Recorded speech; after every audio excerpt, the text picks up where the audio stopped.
Einen wunderschönen guten Tag, mein Name ist Mo Tensen, ihr schaut MoFun VR und ich habe gestern die Connect geguckt und wollte jetzt mal für euch eine kleine Zusammenfassung machen, was die Veranstaltung eventuell für uns gebracht oder nicht gebracht hat und was das neue Meta Quest Pro Gerät, das sie da vorgestellt haben, so kann und soll und dass das für uns ist. Viel Spaß bei diesem Video. Brille auf, setz die Brille auf, setz die Brille auf. Yo. So, also gestern gab es auf jeden Fall auch lange Gesichter bei allen VR-Freunden, die gedacht haben, Meta wird uns ein bisschen was über Spiele erzählen.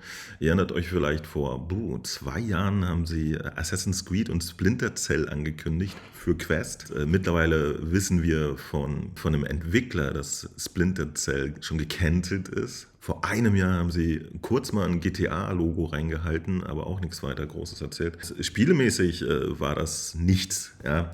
Diese Connect, die drehte sich sehr wieder um das Metaversum, um XR und die Verbindung von der physikalischen Welt, wie Mark Zuckerberg sagte, und VR und AR und so eine Geschichten. Und dann haben sie halt das entsprechende Headset dafür gezeigt.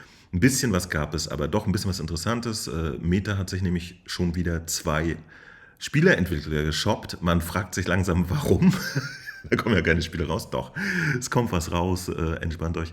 Und zwar haben sie witzigerweise Camouflage gekauft. Und jetzt wundern sich vielleicht ein paar Leute, denn die haben, ich glaube vor 2 Jahren oder 3 Jahren, ich weiß es nicht mehr, Iron Man VR für die PlayStation exklusiv rausgebracht. Und ja, es gibt Iron Man VR jetzt dann demnächst auch für die MetaQuest. Iron Man hatte so seine Momente, aber er hat nicht so abgeliefert, wie wir alle erwartet haben. Und außerdem haben sie noch ein anderes Studio gekauft, nämlich das Studio, das den Resident Evil 4 Port gemacht hat. Ja? Also die haben richtig gut abgeliefert, finde ich. Und das ist ein guter Kauf, freue ich mir. Was ich viel interessanter fand, die Leute, die mir eins der besten Spiele in den letzten Jahren geliefert haben, nämlich The Walking Dead Saints and Sinners, da kommt ja auch der zweite Teil demnächst auf allen Plattformen raus. Es gab dann auch noch einen Trailer für Behemoth. Ja. Wir wissen nur, dass es ein Survival-Titel werden wird. Der Trailer sah aber geil aus. Ich hatte sofort krasse Skyrim VR-Vibes, also als ich das gesehen habe. Habe ich total Bock drauf. Aber das wird auch ein Multiplattform-Titel. Ja, ist keine Quest-Exclusive-Geschichte. Und dann ging es los mit den Sachen, die sie halt jetzt so für ihre Business-Bemühungen machen. Denn sie möchten ja auch VR nicht nur zum Spielen einsetzen, sondern tatsächlich auch zum Arbeiten und zum Kommunizieren. Und das ist ja auch eine tolle Sache, wie wir alle wissen. Menschen, die seit Jahren jeden Tag in Rec Room und Altspace und VR-Chat abhängen, die wissen ja, warum sie es tun, weil es irgendwie einfach ein cooler Scheiß ist. Und das darf jetzt aber auch mal gerne ein bisschen so in den normalen Alltag reinwandern. Da sind halt die Bemühungen groß. Interessant fand ich tatsächlich, dass sie jetzt da eine Connection mit Microsoft haben. Und Microsoft wird nicht nur ihre ganzen Office-Sachen auf der Quest Pro und übrigens aber scheinbar auch auf der Quest 2, sondern auch Game Streaming, Xbox Cloud Gaming auf die Quest bringen. Aber warum nicht? Jedes kleine Puzzleteilchen mehr, das man in VR erledigen kann, ist gut. Wer das wollte, nämlich auf einem VR Big Screen oder so sein 2D-Spiel zu spielen, der konnte das ja eh schon. Aber wenn das integriert ist, ist es natürlich alles netter und komfortabler. Kommen wir jetzt mal zu dem Knaller der Quest Pro. Auf jeden Fall schönes Headset. Die kann fast genauso viel wie die Pico 4. Ich lese es euch mal vor. Kleiner Witz. So, tatsächlich. Erster Boomer ist, wie erwartet, das Ding kostet $1.500.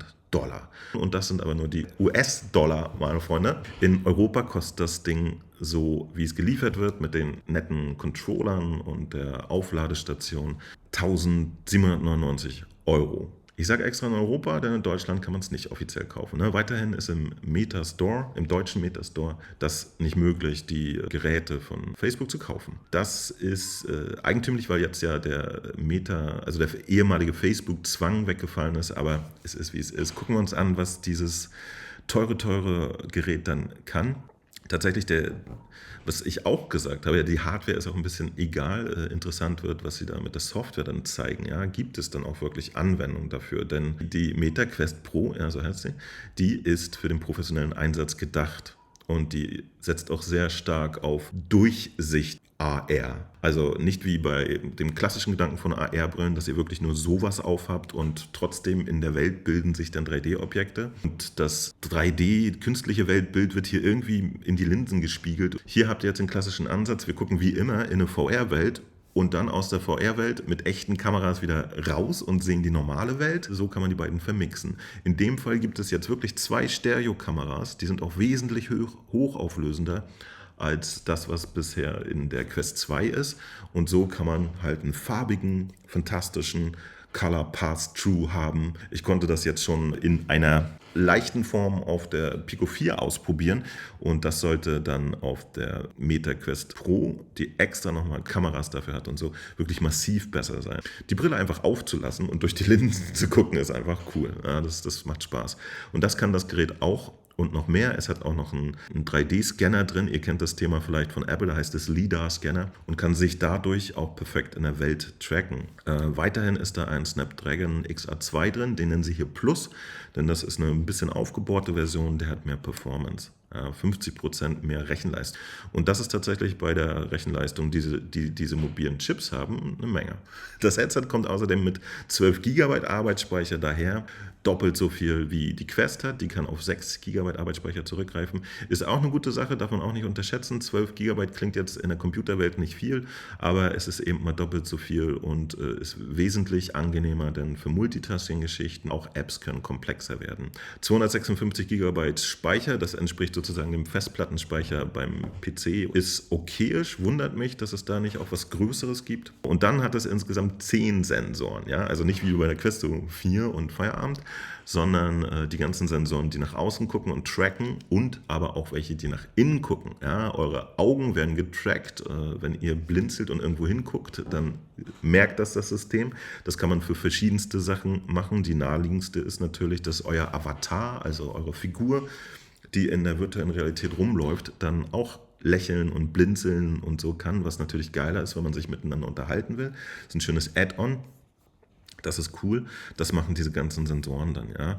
Und die Quest Pro hat dann auch diese Pancake-Linsen. Die sorgen dafür, dass das Gehäuse zusammenschrumpfen kann, ja, weil das einfach eine andere Technik ist. Und gleichzeitig verbessern die grundsätzlich die Optik im Vergleich zu Fresnel-Linsen. Fresnel-Linsen haben ja so komische Schliffe und das sorgt dafür, dass es zum Rand hin immer so ein bisschen unscharf wird, das Bild, und gleichzeitig kommt es auch so zu Lichtartefakten. Wenn ihr einen schwarzen Bildschirm habt mit was Hellem oder so, dann sieht man da immer sogenannte God Rays.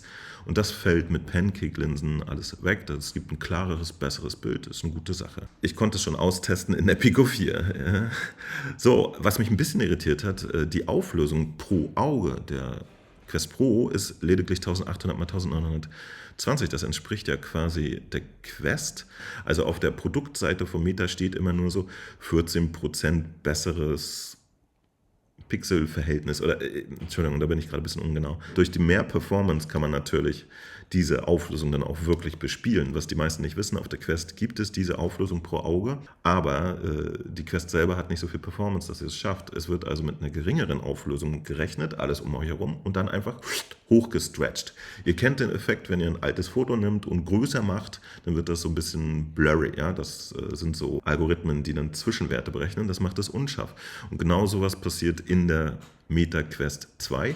Auch in der Pico 4 übrigens, ja, aber da merkt man es auch nicht so sehr. Die hat auch ein bisschen mehr Performance. Und wenn die mehr Rechenleistung, die die Quest Pro hat, dafür benutzt wird, die Auflösung nativ anzulaufen jetzt, dann ist das wirklich markant schärfer. Ja? Also das ist das bessere Bild. Sie sollte eigentlich markant besseres Bild haben als zum Beispiel die Quest.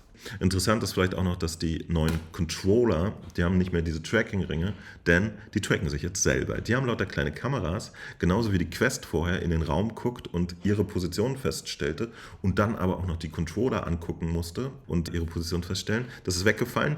Jetzt ist ein kleiner Qualcomm-Chip in den Controllern, der guckt durch die Kameras und berechnet selber die Position im Raum. So, das ist total nett, denn jetzt ist der Inside-Out-Faktor, der immer schlechter war als bei Outside-In, das Wort habe ich schon lange nicht mehr benutzt, also wie zum Beispiel Lighthouse-Tracking, der ist jetzt weggefallen. Ja? Bei Lighthouse-Tracking war immer die komplette Freiheit King, die hat man jetzt wieder mit diesen Controllern und das ist eine ziemlich coole Geschichte. Schade, dass es die quasi jetzt nur für das Gerät gibt, die das 1.800 € kostet, würde man sagen. Aber man kann sie sich tatsächlich, nicht in Deutschland, extra kaufen für 350 € und auch mit der Quest 2 benutzen. Das geht. Ich wüsste allerdings keinen Grund dafür. Außer man möchte es einfach, denn ihr könnt ja davon ausgehen, wenn es jetzt 10 Millionen verkaufte Quest 2 gibt, ungefähr, wie viele Leute davon sich diese Controller für 350 € kaufen würden. Das ist nämlich fast der Preis, den eine Quest 2 komplett kostet. Und die Quest 2 Controller sind ja super. Der normale Spieler merkt ja gar nicht, dass er nicht nach hinten fassen kann, weil er das nie muss in dem Spiel. Die Spiele wissen, dass man hier hinten nichts mehr erledigen kann und verlangen das auch nicht. So, jetzt könnte es Spiele geben, die wollen, dass ihr hinter eurem Rücken rumpoolt. Die könnten dann die klassischen Quest 2 Benutzer gar nicht benutzen. Deswegen, also das ist eine starke Fragmentierung und ich denke mal, sich die Controller zu holen, ist eine reine Luxusgeschichte. In der Praxis werden die kaum was machen. Sie haben auch noch einen netten Gag an den Controllern, dass man da so einen kleinen Plastikpünderl aufstecken kann und dann habt ihr wie so einen Stylus, wenn ihr die umdreht und könnt in XR malen. Schöne Geschichte. So, was auch da noch dazu kommt, ihr seht das ja, die Brille hat nicht dieses klassische Face Gasket, sondern bekommt einfach 2 anklippbare Gummiponoppen. Die muss man sich allerdings jetzt auch tatsächlich wieder extra dazu kaufen. Die Lightblocker nennen die sich, kosten einfach mal $50. Was ich auch interessant finde für ein Stück Gummi mit Magneten dran. Meine Fresse. Und dann gibt es auch noch Airphones dazu. Das ist, glaube ich, nice to have, weil die eingebauten Speaker machen ja auch schon bei der Quest 2 einen guten Job. Aber es ist interessant, weil das sind Airphones mit klassischen 3,5 mm Klinkenstecker Input. Also scheint der bei der Quest Pro drin zu sein. Allerdings gibt es auch kein DisplayPort. Ja, das war auch eine Geschichte, auf das viele PC-VR-Spieler gehofft hatten, dass sie das dann nativ am PC betreiben können. Das geht nicht. Das wird jetzt weiter so per Wireless erledigt werden oder per USB-C-Link-Kabel natürlich auch. Die Sache gibt es natürlich auch. Ne? So schaut es aus. Das ist die Meta-Quest. Wie gesagt, ich fand die Vorstellung eigentlich sehr anständig. Vor allen Dingen, weil man mit so einem Gerät dann auch mit mehr ankommen muss als nur mit dem Gerät. Ja, man muss auch sagen, ey Leute, und hier ist auch der Plan, wenn ihr das wirklich in eurem Büro benutzen wollt, in eurer Firma, dann werden hier Sachen kommen. Ihr könnt eure Microsoft-Software benutzen und das ist alles richtig und das ist alles gut, das ist fantastisch. Zu den Spielen war das halt sehr enttäuschend. Kein GTA wurde erwähnt, kein Assassin's Creed wurde erwähnt. Sie haben uns nur noch mal erzählt, was wir eh schon alle wissen. So, guck mal, ihr könnt hier nett Minigolfen und so. Bisschen enttäuschend. Auch die Quest 3 wurde nicht angesprochen, die ist schon ein bisschen geleakt, aber da wurde kein Wort drüber verloren. Da müssen wir uns überraschen lassen, was in Zukunft kommt. So, das schnelle, kurze Zusammenfassung für euch, damit ihr mal einen Eindruck habt, was da gerade auf der Connect und bei Meta so los ist. Ich hoffe, das ist interessant für euch. Ich würde mich über ein Däumchen freuen und auch über ein Abo zu diesem Kanal. Dann kriegt ihr halt jedes Mal so eine Videos. Kein Scheiß. Ich bin raus. Motensen, Mofan VR. Immer für euch da. Bye, bye. Der Beste ist Mo. Der Beste ist Mo. Der Beste ist Mo. Mofan VR ist Mo. Der Beste ist Mo. Der Beste ist Mo. Der Beste ist Mo, Tensen, Mofan VR.